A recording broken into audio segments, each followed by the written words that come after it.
오늘은 지난주에 살펴봤던 동일한 본문을 가지고 예수님을 십자가에 못 박았던 이 줏대없는 무리들의 모습을 조금 더 살펴보려고 합니다. 우리가 읽은 이 본문을 보면 바로 얼마 전까지만 해도 예수님께 박수갈채를 보내고 환영했던 무리들이 한순간에 이 태도를 바꿔서 예수님을 못 박으라고 소리치는 걸 보게 됩니다. 호산나 다윗의 자손이라고 외쳤고, 예수님이 가시는 길에 종려나무 가지를 흔들면서 환영했던 이 사람들이 불과 며칠이 지나지 않아서 예수님께 등을 돌리고 침을 뱉고 경멸과 비웃음의 말을 던졌다는 것이죠.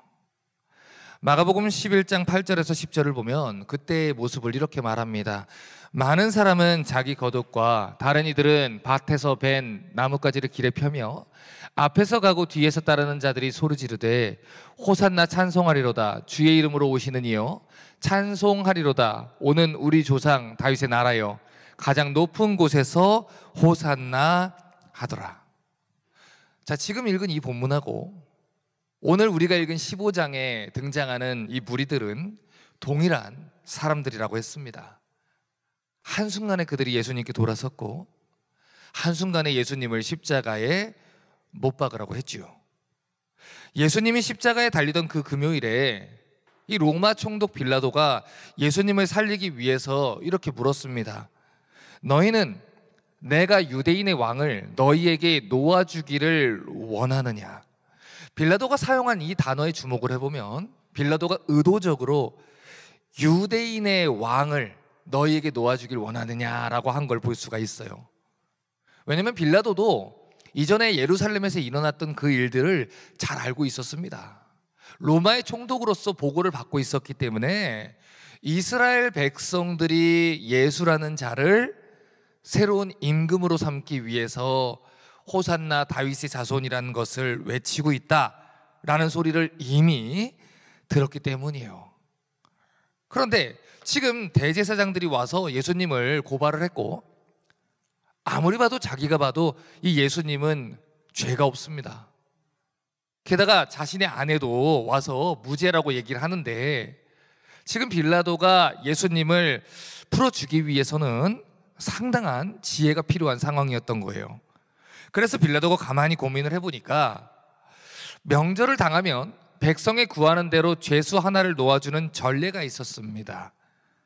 이전에 그 밀란을 꾸미고 밀란 가운데 살인하고 포박된 사람이 있었는데 빌라도가 가만히 생각을 하고 있다가 다른 사람들은 그 사람을 놓아주기를 원한다는 소문이 들렸었고 자기는 예수님을 풀어준다는 생각이 드는데 어떻게 할까 고민하다 이 전례를 이용하자라는 생각을 했어요. 그리고 빌라도 생각하기에는 그래도 이 사람은 살인자니까 아주 극단적인 예를 들면 예수님을 풀어줄 수 있겠지라는 생각을 하고 이 밀란을 꾸민 사람하고 예수님을 비교를 해가지고 그 사람들 앞에 이렇게 제시를 했습니다. 자, 너희가 유대인의 왕이라고 너희 혹시 잊어버린 거 아니지? 너희 유대인의 왕이라고 했었잖아. 예수를 풀어주길 원하니 아니면 이전에 그 쿠데타를 일으켰던 그 밀란을 일으켰던 인설렉셔니스트 그 바라바를 놔주기를 원하니? 그렇게 얘기를 했어요. 당연히 인설렉셔니스트보다는 예수님을 놔줄 거라고 생각을 했지요. 그런데 빌라도가 예상하지 못했던 일이 벌어졌다는 거예요. 11절은 이렇게 말합니다. 그러나 대제사장들이 무리를 충동하여 도리어 바라바를 놓아 달라 하게 했다. 대제사장들이 무리를 충동질했어요. 무리를 선동했어요. 그래서 예수님은 지금 너희가 생각하는 최악의 범죄자보다 더 악한 사람이니까 그 최악의 범죄자를 차라리 놓아달라 그렇게 얘기를 했다는 것이죠.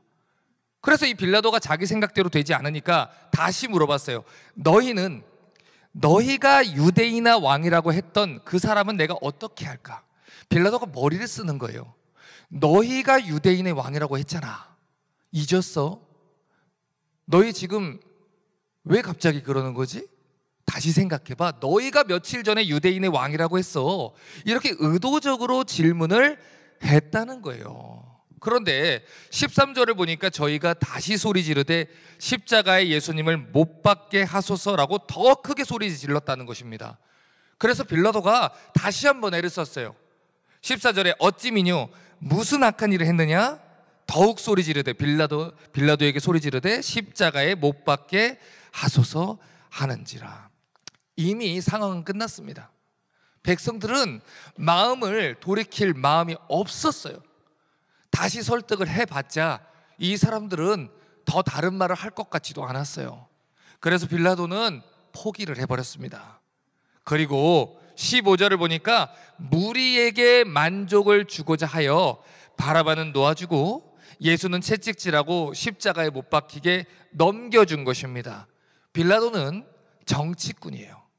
그렇기 때문에 지금 이 상황에서 본인이 예수를 지키지 못한다면 적어도 민심은 다스려야 되겠다. 그래서 그가 선택한 것이 이 무리에게 만족을 주는 것이었습니다. 내 입지라도 지키자 이것이지요. 자, 그러면 지난주에 이어서 동일한 질문을 다시 한번 생각을 해볼게요. 며칠 동안 무슨 일이 있었길래 무슨 이유로 예수님을 둘러싼 무리들이 마음을 바꿔서 예수님을 십자가에 못 박기로 결정을 했냐는 것입니다. 이전에 제가 한번 설명을 드렸지만 이스라엘 백성들이 BC 586년에 바벨론에 의해서 멸망을 당했습니다. 그 사건은 이 백성들에게 굉장한 충격이었어요. 왜냐하면 그 사람들이 가지고 있는 인식 자체가 언약 백성, 선택받은 민족, 선민이라는 의식입니다.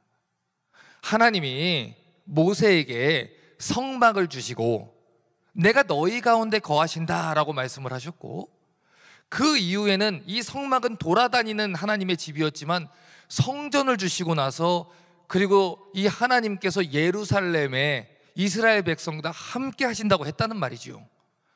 그래서 솔로몬 이후에 이 사람들이 생각하기를 하나님이 우리와 함께 하시는데 이 성전이 무사한데 우리가 이방 민족에게 멸망을 당할 리가 없다.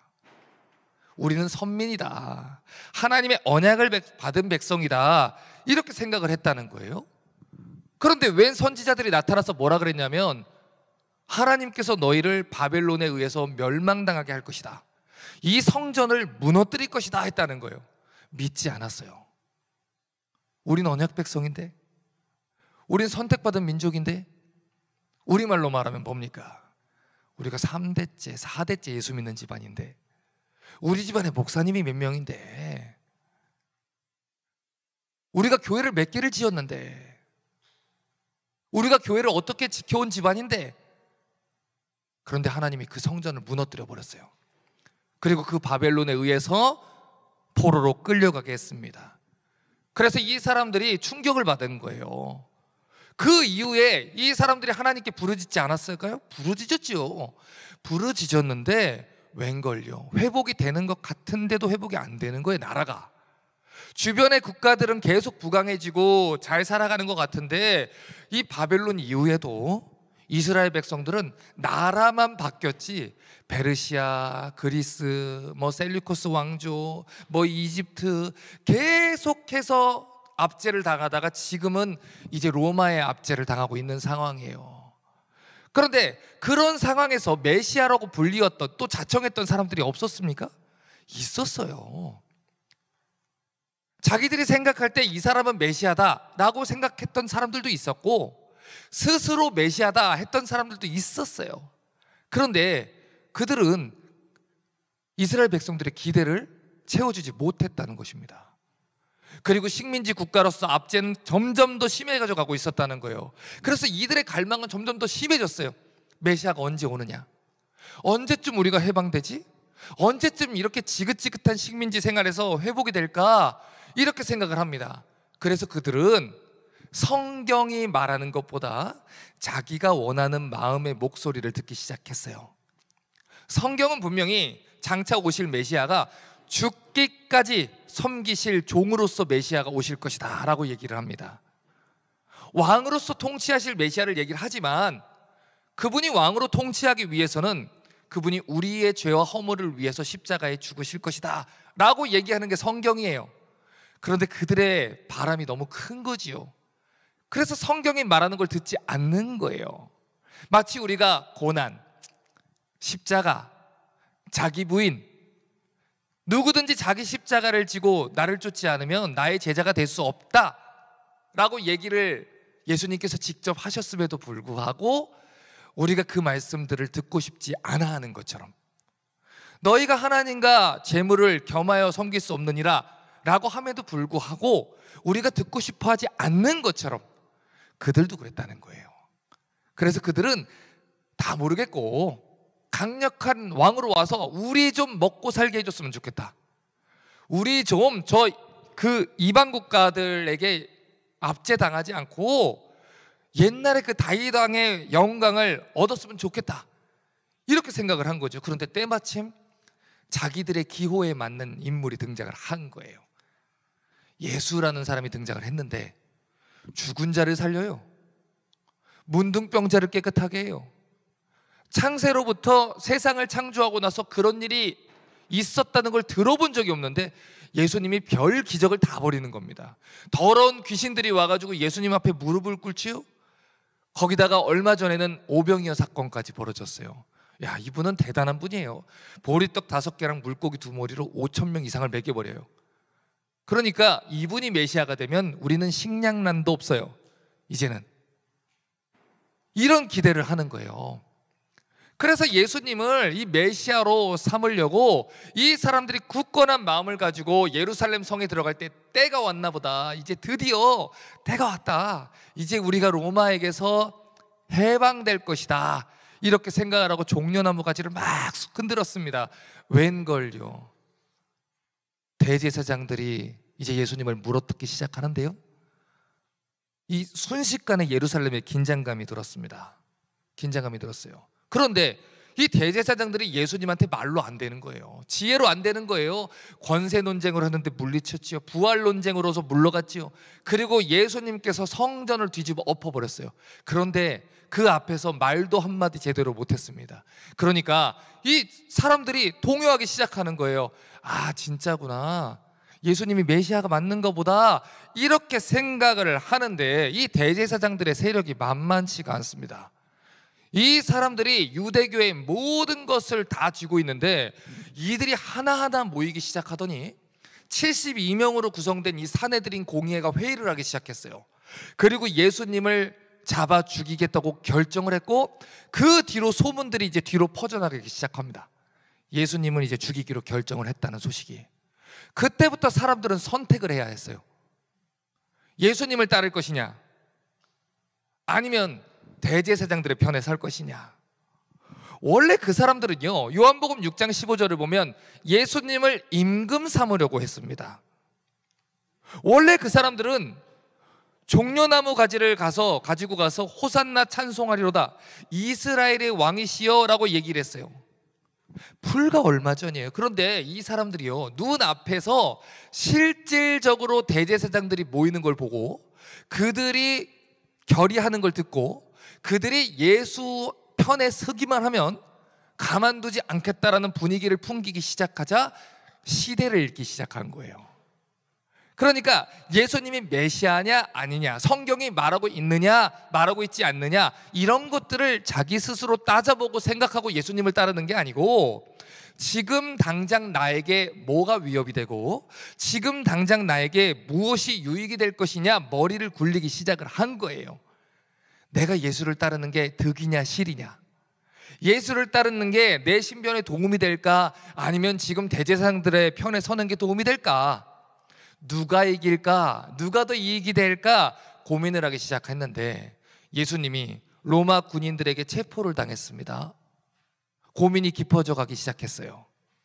사람들이 체포를 당했으면 그들을 물리치고 나와야 될 텐데 강력한 왕은 고문을 당합니다. 로마 군인들이 침뱉는 걸 당하고 있습니다. 사람들의 고민이 깊어져 갔어요. 강력한 왕이 왜 저기에서 지금 힘없이 저러고 있지? 그리고 그들이 결론을 냈습니다. 예수님은 살아도 할 희망이 없다, 끝났다. 그리고 그들은 정치적인 세에 따라서 판단을 냈어요. 여러분, 그들이 눈을 돌려야 했던 것이 무엇입니까? 성경의 약속입니다.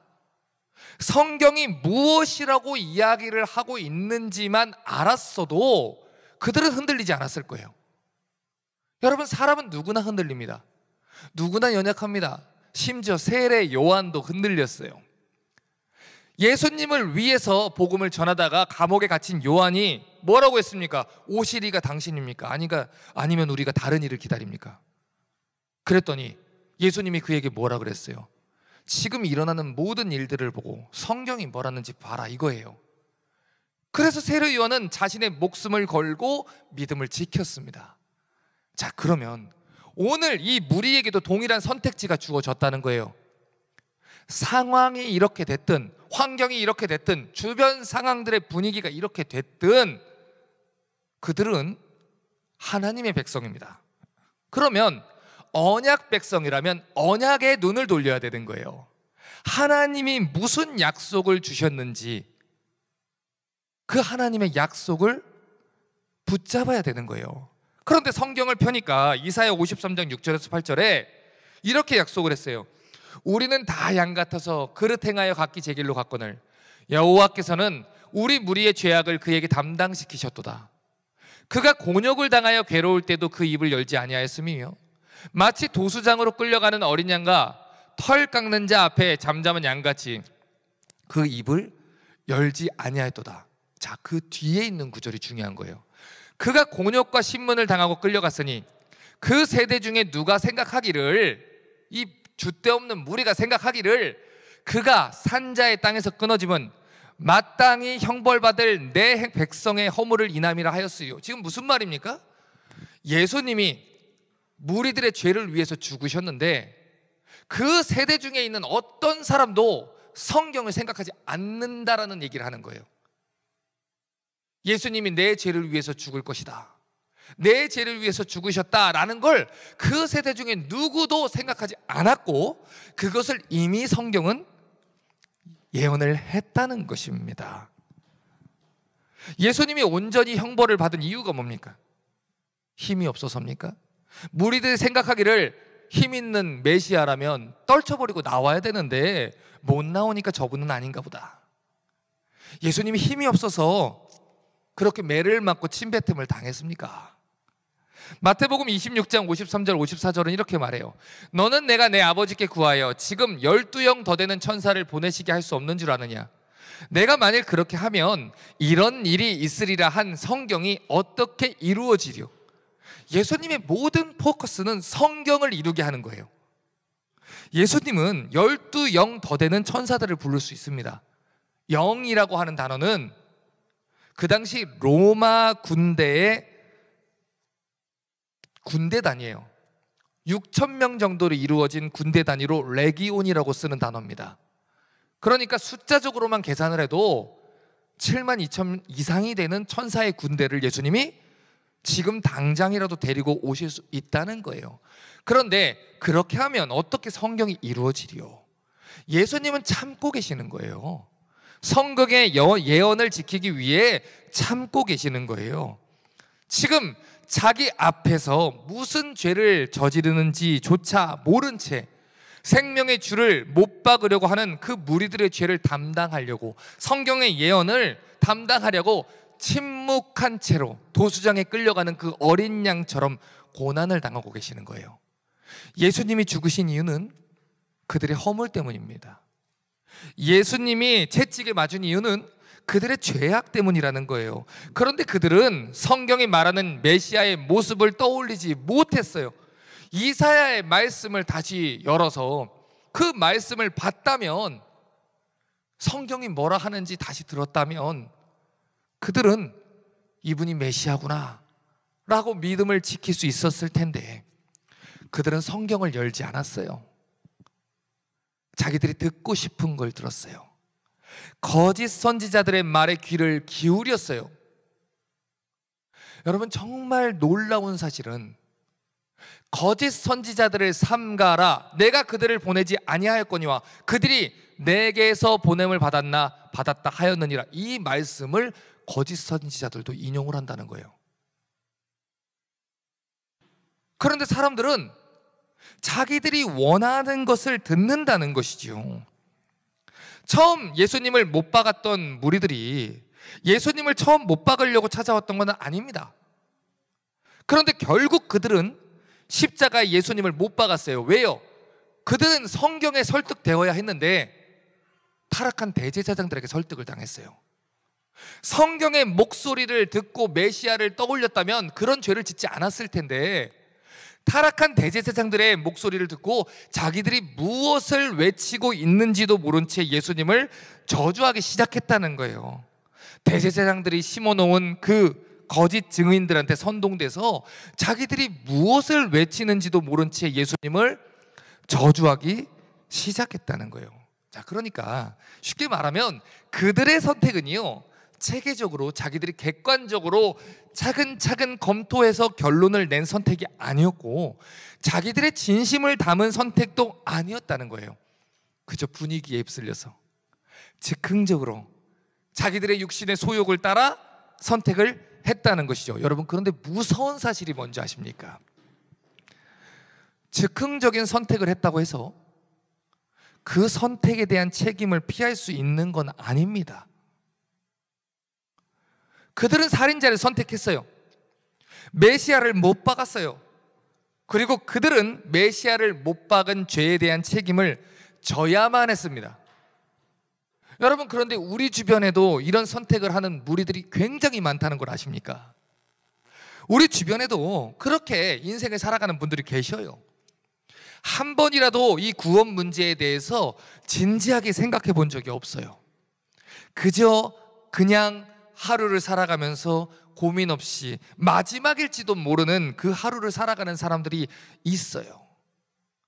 자기들은 마땅히 예수님에 대한 반대가 있는 것도 아니거든요. 악한 감정이 교회에 있는 것도 아니거든요. 그런데 교회를 비난하는 사람들에게 휩쓸려서 교회와 그리스도를 욕하는데 주저하지 않는 사람들이 너무나도 많습니다. 그래서 그들은 화풀이할 대상으로 그리스도와 그분의 교회를 선택을 해요. 그래서 사람들이 하나님의 교회와 교회의 머리이신 예수님을 욕할 때 그 분위기 휩쓸려요. 그래서 예수님과 그분의 교회를 저주하는 것을 서슴지 않습니다. 하지만 사실 그런 사람들 중에는 예수님께 아무런 감정이 없는 사람들이 의외로 많아요. 대제사장들에게 충동질 당해서 예수님을 십자가에 못 박으려고 외쳤던 무리들처럼 복음에 대해서, 교회에 대해서 사실 부정적인 그런 마음이 없음에도 불구하고 자기를 충동질하는 주변의 사람들에게 충동질돼서 생명의 주를 십자가에 못 박는 사람들이 많다는 거예요. 사실 그들은 천국의 가치를 모를 뿐이에요. 사실 그들은 예수님에 대한 그 가치, 그 값진 보화라는 사실을 몰라서 세상의 것들에 그저 마음이 팔려서 사는 것 뿐이에요. 그저 그 본성대로 살고 있는 것 뿐이에요. 심각하게 복음에 대해서 생각해 본 적이 없어요. 그런데 사람들이 외치니까 외친 겁니다. 부인하니까 부인한 겁니다. 못 박으라 외치니까 함께 분위기에 휩쓸리는 겁니다. 사실 내 마음은 딱히 그런 게 아닌데 사람들에게 휘말려서 그렇게 되어버리는 거예요. 사람들이 말하기를 예수님을 믿는 것은 어리석은 것이니까 그렇게 말하니까 믿지 않은 거고요. 사람들이 말하기를 성경은 거짓이다 라고 말하니까 거짓이라고 믿는 거예요. 그런데 사실 직접 확인해 본 게 아니거든요. 제가 성경에 대해서 여러 가지 질문을 하고 논쟁을 하고 예수가 거짓이다, 가짜다, 기독교가 가짜다라고 얘기하는 사람들과 얘기를 해보면 공통점이 있어요. 뭔지 아세요? 성경을 단 한 번도 안 읽어봤다는 거예요. 재미있는 사실이지요. 단 한 번도 읽어보지 않았다는 거예요. 자기가 주장하고 싶은 구절들을 인터넷에서, 유튜브에서, 또 자기가 똑같은 이야기를 하고 있는 사람들의 책에서는 뽑아왔는지는 모르지만 이것이 그러한가, 이 성경을 제대로 깊이 고민해 본 적이 없다는 거예요. 자기는 굳이 복음에 대해서 깊이 생각해 본 적이 없어요. 그런데 옆에 사람들이 반대하니까 같이 반대해요. 굳이 비판하고 싶지 않아요. 그런데 옆에 사람들이 비판하니까 같이 비판해요. 그런데 그런 아니라고 무관심한 태도가 결국 생명의 줄을 못 박는 결과를 불러왔다는 거예요. 사도행전 3장 14절과 15절은 말합니다. 주어를 잘 보세요. 너희가 거룩하고 의로운 자를 부인하고 도리어 살인한 사람을 놓아주기를 구하여 생명의 줄을 죽였도다. 그러나 하나님이 죽은 자 가운데서 살리셨으니 우리가 이 일의 증인이로다. 여러분, 성경은요, 대제사장들이 예수님을 죽였다, 그들이 죽였다라고 얘기하지 않아요. 너희가 죽였다라고 말합니다. 물론 충동질한 건 대제사장들이에요. 하지만 거짓 교리에 충동된 사람들은 무리들이에요. 진리를 분별하지 못하고 함께 한 목소리를 낸 너희가 예수님을 죽였다. 성경은 분명히 책임을 그들에게 묻고 있어요. 여러분, 마지막 날에 우리가 하나님 앞에 서게 되는 그 날에 어떤 변명을 할 수 있겠습니까? 하나님, 저는 그렇게 그 죄가 없습니다. 저는 그냥 많은 사람들이 그렇게 하길래 나도 그냥 그랬던 것 뿐입니다. 죄송하지만 이런 말은 결코 우리를 구원해 줄 수 없습니다. 그날에 하나님은 너희가 생명의 줄을 죽였다, 내가 생명의 줄을 죽였다라고 말할 거예요. 본인은 그냥 던진 말인데, 본인은 휩쓸려서 그냥 한 말인데, 엄마가 아빠가 그냥 그렇게 살길래 자기도 그렇게 산 것뿐인데, 타락한 대제사장이 수많은 가짜 그리스도인들이 그렇게 살길래 나도 그렇게 그냥 살면 될 거라 생각하고 산 것뿐인데 너희가 생명의 줄을 죽였다 라고 말한다는 거예요. 여러분, 마지막 심판의 날에, 하나님의 심판 때에는 여러분 혼자 올라갑니다.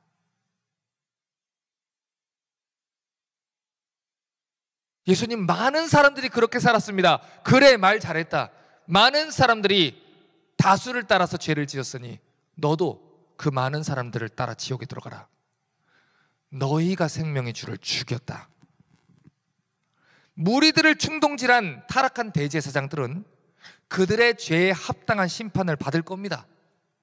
하지만 그들의 충동질에 의해 예수님을 십자가에 못 박은 무리들의 죄 또한 하나님은 물으실 거예요. 너희가 생명의 줄을 죽였다. 여러분, 이게 얼마나 비참한 일입니까? 여러분, 이 타락한 대제사장들의 말에 휘둘린 무리들이 얼마나 치명적인 어리석은 죄를 짓는지 보십시오. 마태복음 27장 24절과 25절 보면 그들이 얼마나 미련한 선택을 했는지 이렇게 나와요. 빌라도가 밀란이 나려는 것을 보고 물을 가져다가 무리 앞에서 손을 씻으며 가로되 이 사람의 피에 대하여 나는 무죄하니 너희가 당하라. 백성이 다 대답하여 가로되 그 피를 우리와 우리 자손에게 돌릴지어다 하거늘. 자, 지금 이 선택을 보세요. 그 피를 자기들뿐만 아니고 자기 자손들에게 돌리래요. 어떻게 이런 말을 합니까? 하나님 두려운 줄 모르는 것이지요. 예수님의 피값을 자신들과 자손들에게 돌리라고 했는데 이 무서운 말을요, 자기들이 선택해서 한 게 아니고요, 옆에 사람들이 외친다고 똑같이 외쳤다는 거예요. 그래서 결국 어떤 결과를 마주하게 됩니까? 그들이 말한 대로 하나님이 해주셨어요. 그들이 말한 대로 그들과 그들의 자손이 예수님의 피값을 치렀어요. 여러분, 우리는 역사를 보면서 교훈을 배워야 돼요. AD 70년에 수많은 사람들이 목숨을 살려달라고 애걸 했습니다. 그런데 로마의 티투스 장군이 예루살렘 성을 둘러쌌어요. 5달 동안 굶겨 죽였습니다. 110만 명이 죽었어요. 성전이 우리를 지켜줄 것이다. 예루살렘 성벽에는 금으로 그 벽돌마다 코팅이 되어 있었습니다. 그런데 로마의 군대가 왔을 때 그 벽돌 사이에 금이 있지요. 그것까지 다 벗겨 가려고 돌 하나도 남기우지 않았어요. 예수님이 뭐라고 하셨습니까? 너희가 이 성전 건물들을 보느냐? 돌 하나도 그 위에 남겨지지 않겠다. 무너뜨릴 것이다. 그들은 자랑했어요. 예수님이 성전 건물을 보십시오. 얼마나 멋있습니까? 벽돌 사이에 있는 저 금들을 보십시오. 그 금 때문에 그 벽돌들이 다 무너졌습니다. 하나님 아닌 모든 것들 하나님이 다 무너뜨립니다. 예수님이 우리 죄를 위해서 십자가에 달려 죽으셨는데 성경이 그렇게 얘기하고 있는데 성경에 눈을 돌리지 않은 거예요. 성경이 뭐라고 하지 듣지 않는 거예요. 무리들의 충동질에 휩싸여서 복음을 저버리고 생명의 줄을 죽이는 불쌍한 사람들이 지금도 있다는 거예요. 여러분, AD 70년에 이스라엘 백성들이 110만 명이 죽었다 그랬지요. 여러분, 그 이후에요, 1948년까지 약 2000년이죠. 이스라엘이 국가로 회복되는 그 시간이 1900년 정도 걸립니다. 그 시대까지 이스라엘 사람들이 국가를 찾지 못하고 흩어져 버려요. 왜요? 그 죄를 우리와 우리 자손에게 돌릴지어다. 하나님 그 말대로 하신 거예요. 그들의 어리석은 말대로 하는 거예요. 그런데 이런 어리석은 선택을 하는 사람들이 지금도 너무나도 많다는 거예요. 여러분, 한번 여쭙겠습니다. 누군가가 죽음의 길로 낭떠러지로 가고 있어요. 그러면 어떻게 해야 되겠습니까? 그 사람을 살리기 위해서 뒷목을 끌고 잡고 오든, 밀어서 넘어뜨려서 잡고 붙잡고 오든, 사람이 물에 빠져 죽겠으면 뒷목을 쳐서라도 끌고 와서 살려야 되는 것이 그 사람을 살리는 것입니다. 여러분, 오늘날의 교인들이 제일 많이 하는 말이 뭔지 아십니까? 목사님이 푸시한다는 거예요. 푸시할 겁니다. 어떻게든 여러분을 생명의 주 앞으로 데려갈 수 있다면 해야죠. 왜 자녀들이 학교 가기 싫어하는데 학교 보내십니까? 왜 푸시하십니까? 왜 자녀들이 공부하기 싫다는데 공부를 시키십니까? 왜 푸시하십니까? 왜 자녀들이 악기를 배우기 싫어하는데 악기를 배우게 하십니까? 왜 푸시하십니까? 남의 자식은 신경 쓰지 않는 것입니다. 여러분은 여러분의 가족을 사랑하십니까? 여러분의 부모가 자식이 구원받기 원하십니까? 왜 푸시 안 하십니까? 왜 그들이 어리석은 선택을 하도록 두십니까? 정말 마음이 답답한 건 이겁니다. 다른 사람들이 얘기하는 것 말고 스스로가 성경에 대해서, 예수님에 대해서 진지하게 고민을 하고 예수님에 대한 그 영혼의 생명을 생각을 해야 된다는 것이죠. 그런데 목회를 하면서 정말 답답한 것은 성경을 믿지 못한다고 얘기는 하면서 정작 하나님의 말씀을 배우는 자리에는 오지 않는다는 거예요. 자기는 이래서 예수님을 못 믿겠대요. 자기는 이래서 신앙이 회의가 된대요. 자기는 이래서 하나님께 시험이 들었대요. 그러면 나와야지요. 성경이 뭘 하는지를 들어야지요. 이것이 그러한가 진지하게 생각을 해봐야지요. 남의 문제가 아니잖아요. 내 문제잖아요. 내 영혼에 대한 문제잖아요. 여러분의 부모님에게 복음을 전하고 싶습니까? 여러분 자녀들에게 복음을 전하고 싶습니까? 그러면 복음이 뭔지를 아셔야지요. 목사님, 기도해 주세요. 기도합니다. 여러분과 여러분의 가족을 위해서 저는 기도합니다. 여러분은 왜 기도 안 하십니까? 여러분 왜 복음을 전하기 위해서 말씀을 배우지 않으십니까? 수요일에, 목요일에, 토요일에, 주일에 어떻게든 한 사람이라도 더 복음을 전하겠다라고 교회가 외치고 있는데 왜 그 자리에 나오지 않으십니까? 율법적인 사고로 말씀드리는 게 아닙니다. 우리는 조금 더 간절할 필요가 있습니다. 사랑하는 내 부모를 살리기 위해서, 사랑하는 내 자녀를 하나님 자녀로 세우기 위해서 조금 더 간절해질 필요가 있습니다. 여러분 주변에 있는 분들 중에 기독교가 거짓인지 진짜인지, 성경이 날조된 건지, 아니면 진짜 하나님의 말씀인지, 창조주 하나님이 천지를 창조했는지 아닌지 정말 진지하게 고민을 안 해본 채로 예수를 믿지 않는 사람들이 있습니다. 무리들이 충동질한 거에 속아서 그 자료의 적실성과 전문성을 알 수도 없는 그 비전문가들이 쓴 SNS의 끄적임들과 유튜브에 있는 동영상들을 살펴보면서 복음에 대해서 배척하고 있는 주변의 사람들이 굉장히 많습니다. 그런데 여러분, 정말 놀라운 사실은 그들에게 성경이 말하는 복음을 제대로 전해줄 때 오히려 예수를 주로 고백하는 사람들이 굉장히 많다는 것입니다. 여러분, 그런데 그들이 충동질에 의해서, 무리들의 충동질에 의해서 멸망의 길로 걸어가는데, 비극은 그들에게 진리의 말씀으로 충동할 사람이 없다는 것입니다. 이것은 영원한 세계를 준비하는 일입니다. 여러분과 여러분의 가족의 영혼에 대한 선택을 이름도 알 수 없는 자들의 충동질에 내버려 두지 마십시오. 여러분 스스로가 그리스도를 찾으셔야 되고, 여러분 가족이 그리스도를 만날 수 있도록 해야 되고, 그러기 위해서 충분히 성경에 대해서 배우고 가르치고 전하고 생각하고 고민하게 해서 선택하게 해야 하는 중요한 일입니다. 이것은 영원한 생명이 달려있는 일이에요. 단 한 번의 기회가 될 수 있어요.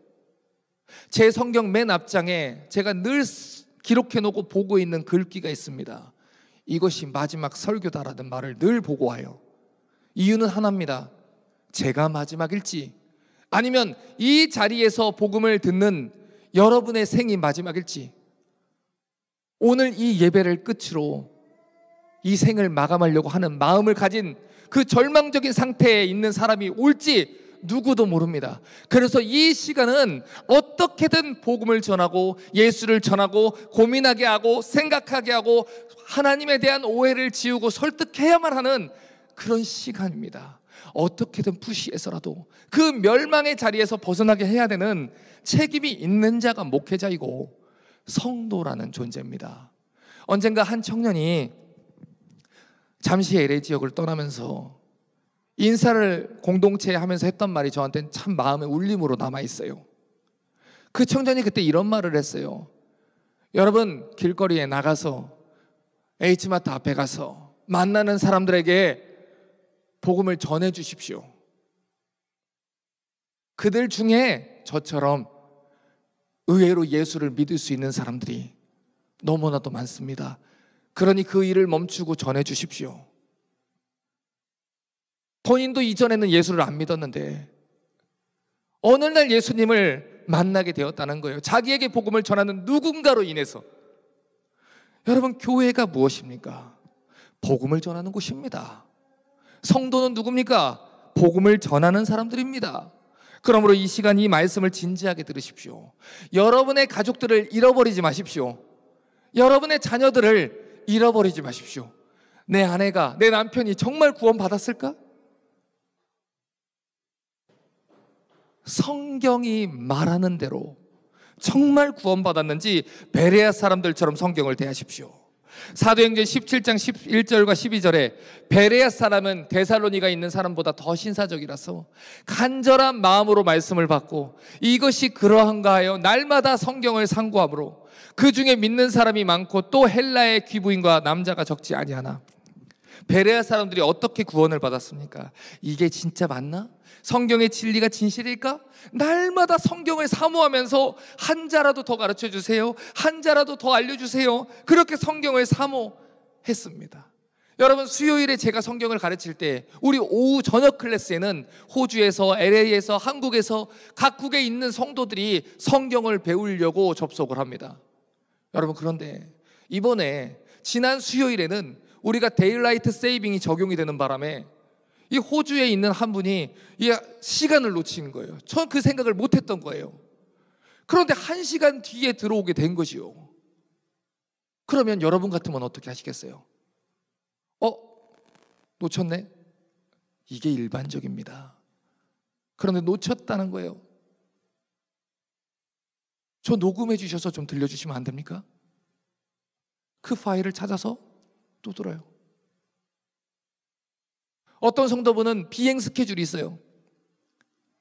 이 LA에 사시는 성도가 비행 스케줄 때문에, 비즈니스 때문에 그 시간에 못 들어와요. 그런데 그 비행 스케줄 바로 직전까지 듣다가, 목사님 제가 비행기를 타야 돼서요 15분밖에 못 듣는데요, 그거 듣고 나중에 파일로 받아가지고 들을 수 있을까요? 너무 갈급해서, 하나님 말씀을 너무너무 갈급해서 성경을 좀 차례차례 성경을 가르쳐주는 교회가 있을까 해서 유튜브를 막 찾으셨대요. 듣고 창세기부터 계속 말씀만 좀 가르쳐줄 교회가 없을까 하다가 리스타 처치를 찾은 거예요. 그래서 지금까지 모든 리스타 처치 유튜브에 나와 있는 모든 설교들과 강의들을 다 듣고 계셔요. 그것이 간절하게 성경을 듣는 거예요. 구원받기를 원하십니까? 여러분 자녀들과 여러분 가족들에게 구원받기를 원하십니까? 말씀을 들으십시오. 성경이 무엇라 하는지를 들으십시오. 배우십시오. 성경을 듣고 배우는 것 외에 믿음의 길은 존재하지 않습니다. 로마서 10장 17절에 믿음은 들음에서 나며 들음은 그리스도의 말씀으로 말미암았느니라. 목사님 제가 믿음이 없어서 그렇습니다. 그러면 오셔야죠. 말씀을 듣는 자리에 오셔야지요. 믿음이 없으니까. 제가 믿음이 없어서 그렇습니다. 그러면 오셔서 들으셔야죠. 들으면 믿음이 생기지요. 덮어놓고 믿는다고 믿을 수 있는 게 아닙니다. 영적인 체험을 한다고 믿음이 생기는 게 아닙니다. 성령 집회라고 이름 붙인 곳에 가서 오늘 갑자기 불 떨어진다고 믿을 수 있는 게 아닙니다. 말씀을 들을 때 우리의 믿음은 자라납니다. 말씀을 들을 때 우리의 믿음이 성장합니다. 이제 설교를 정리합니다. 사도행전 2장 36절에서 38절을 보면 십자가 사건이 있고 나서 50일 지난 뒤에 동일한 무리들에게 베드로가 말합니다. 그런즉 이스라엘이 정령할지니 너희가 십자가에 못 박을 예수를 하나님이 주와 그리스도가 되게 하셨느니라. 저희가 이 말을 듣고 마음에 찔려 베드로와 다른 사도들에게 물어가로되 형제들아 우리가 어찌할꼬? 베드로가 거로되 너희가 회개하여 각각 예수 그리스도의 이름으로 세례를 받고 죄사함을 얻으라. 그리하면 성령을 선물로 받을 것이다. 예수님을 십자가에 못 박았던 무리들입니다. 그런데 그 무리들이 말씀을 들었더니 우리가 어떻게 하겠습니까? 설교자에게 나오는 거예요. 그리스도 예수의 이름으로 회개하고 세례를 받아라. 죄사함을 받아라. 그들이 성경을 볼 때 고민하기 시작했어요. 성경을 보고 마음에 찔려 했어요. 성경을 대할 때에 자신의 죄악들을 밝히시는 하나님을 만날 수 있었던 것입니다. 우리의 삶은 성경을 듣지 않고는 절대로 고쳐지지 않습니다. 우리의 믿음은 성경을 배우지 않고는 절대로 자라지 않습니다. 그래서 베드로가 말하는 것입니다. 너희가 각각 예수의 이름으로 세례를 받고 죄사함을 얻으라. 지금 베드로의 말을 보십시오. 한 사람 한 사람을 보면서 도전하고 있는 것입니다. 각각이라는 거예요. 아버지가 회개했다고 자동으로 구원받는 게 아닙니다. 어머니가 예수 믿는다고 자동으로 구원받는 거 아닙니다. 우리 집에 목사가 100명 있다고 내 자식이 자동으로 언약의 자손이 되는 게 아닙니다. 사도행전 2장 39절과 40절을 보면 베드로가 말합니다. 이 약속은 너희와 너희 자녀와 모든 먼데 사람 곧 우리 하나님이 얼마든지 부르는 자들에게 하신 것이라. 너희가 이 패역한 세대에서 구원을 받으라. 자, 베드로가 뭐라 합니까? 너희와 너희 자녀에게 하신 것이라. 자, 왜 하나님이 베드로의 입술을 통해 이렇게 설교하게 했을까요? 아까 무리들이 뭐라 그랬어요? 그 죄를 우리와 우리 자손에게 돌릴지어다. 그런데 그들이 회개하니까 하나님이 기다렸다는 듯이 너희와 너희 자녀가 구원받을 수 있는 기회를 주시는 거예요. 그들은 마음에 찔려 했어요. 생명의 주를 죽인 것과 그 죄를 우리에게 돌리소서. 그런데 그들이 회개하려고 할 때 하나님은 살 길을 주시는 거예요. 그래서 사도행전 2장 41절에 그 말을 받는 사람들은 세례를 받음에 이 날에 제자의 수가 3,000이나 더하더라. 그날부터 예루살렘 교회가 흥황하기 시작합니다. 성도들이 막 부흥하기 시작해요. 그런데 사도행전 7장과 8장으로 넘어가면 그날에 예루살렘에 큰 박해가 나게 됩니다. 그래서 성도들이 뿔뿔이 흩어집니다. 그런데 그때 이스라엘 백성들이 뭐라 생각했을까요? 예수를 믿었는데 이게 무슨 일이야? 정말 십자가를 지는 게 이런 어려운 거구나. 믿지 않는 사람들은 저거 봐, 예수 안 믿기 잘했어 했을 거예요. 그런데 불과 얼마 지나지 않아서 AD 70년에 예루살렘은 완전히 멸망당하고 110만 명이 죽었어요. 그들을 하나님이 흩으시지 않았다면 그들 또한 예루살렘에서 죽었어요. 이게 무슨 말입니까? 그때는 십자가 지는 게 저주고 미련하고 멍청한 일이라 생각했을 거예요. 다른 사람들도 그렇게 얘기했을 거예요. 그런데 하나님은 그 십자가를 짐으로 통해서, 그 박해를 통해서 그들을 보존하시고 흩으시고 그곳에서 뿌리를 내리고 믿음의 가정들을 세우도록 보호해 주셨다는 것입니다. 우리가 하나님 방향으로 방향을 틀면 그곳에는 십자가가 있습니다. 하지만 그 십자가를 지고 가는 그 끝에는 분명한 하나님의 약속과 생명의 길이 있는 것입니다. 이제 여러분의 선택은 무엇입니까? 세상 사람들의 충동질에 흔들리지 마십시오. 미련한 십자가라고 외치는 그들의 목소리에 속지 마십시오. 성경에 눈을 돌리십시오. 나를 따라 십자가를 지는 자들은, 나를 따라 어미와 아비와 모든 것을 버린 자들은 그들이 천국에서 결단코 그 상을 잃지 아니하리라. 반드시 하나님께서 우리가 행한 대로 상 주실 것이고 행한 대로 또한 갚아 주실 것입니다. 요한복음 3장 16절은 말합니다. 하나님이 세상을 이처럼 사랑하사 독생자를 주셨으니 이는 저를 믿는 자마다, 각각 회개하는 자마다 구원을 받을 것이다. 성경은 절대로 모든 사람이 다 구원받을 것이다 라고 얘기하지 않습니다. 속지 마십시오. 하나님은 사랑이기 때문에 결국 어떻게 살아도 다 구원할 것이다. 거짓말입니다. 믿는 자가 구원받습니다. 하나님은 공의의 하나님이기 때문에 믿는 자가 구원을 받겠다 하시는 약속을 지킬 것입니다. 아빠가 목사다, 장로다 해서 자식이 구원받지 않습니다. 우리 부모님이 내가 태어날 때 유아세를 줬다고 해서 자동으로 구원받는 게 아닙니다. 제 자녀들도 마찬가지입니다. 자동으로 구원받는 거 없습니다. 그들이 각각 예수 믿고 회개할 때 구원받는 것입니다.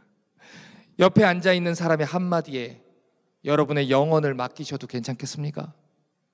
여러분이 얼굴도 모르는 그 한마디에 여러분의 가족의 영혼을 맡기셔도 괜찮겠습니까? 그래서는 안 됩니다. 여러분의 인생이 여러분의 것이라 한다면 여러분의 영혼도 여러분이 책임지게 될 것입니다. 오늘 밤 여러분이 죽는다면 평안 중에 잠들 자신이 있으십니까? 오늘 밤 내 가족이 죽는다면 그들이 하나님의 심판대 앞에서 심판을 받겠습니까? 아니면 구원을 받겠습니까? 진지하게 고민하십시오. 그리고 어떻게든 푸시하셔서 그들을 구원하십시오.